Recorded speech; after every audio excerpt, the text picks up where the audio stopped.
Well, it's moving day. You can see here that this is where the sedums were kept. And then some of them were over here on the top shelf, and the only thing there now is in the shade. And then over here, same thing.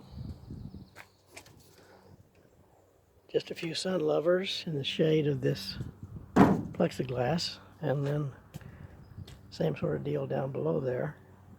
So where did all of the plants go? Well, they're over here in the shade of the north fence.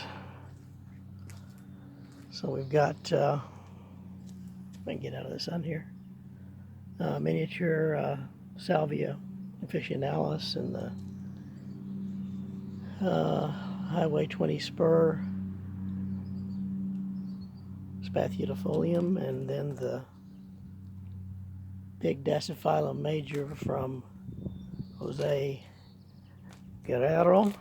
And then here are some of my finer grasses. Now we get into the sedums. These are getting bright indirect light, which I think will be just fine. If they start etiolating, then I'll move them into more light. But what freaked me out today was this plant right here. This is obtusatum. You can see right there. And that's from Joy Creek Nursery, I believe is what it's called. The one that just went out of business. And it was looking really peaked. That's an English term, kind of slang for looking very pale and without color. And so I got it immediately out of the sun and gave it some water, and it's starting to come back now. And let's see, there's some of your old friends you might recognize. Then here's the Eriogonum ovalifoliums. Too much for them. Some collected Pacific Northwest sedums from our area. Some more of the same, primarily rubicolum. So in order to get all these over there, I had to move all of these containers. So they're going to get relocated, which needed to be done anyway. These are my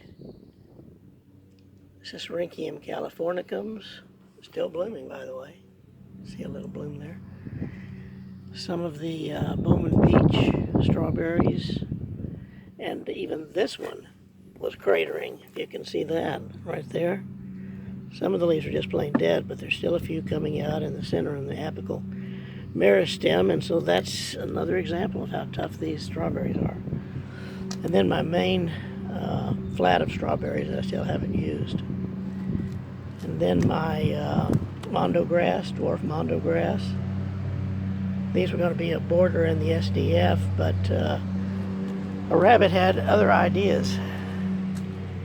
Still out in the sun, my big South Africans, jade plant that I've had for years. Gasteria varicosa, Dicea, Cheristomiana, two unidentified juvenile Gasterias from Sam Chaney, my venerable Haworthia coarctata chalwinii. The Dicea is Marnier lapistoli. The wonderful Carinata is back there. That's from Goudini Farm. 3 aloes for treating Elaine's burns. And then grasses. Here's the grasses that we worked so hard to collect from the crevice. And then these little guys down here actually came from Camino Island State Park. Orange mint.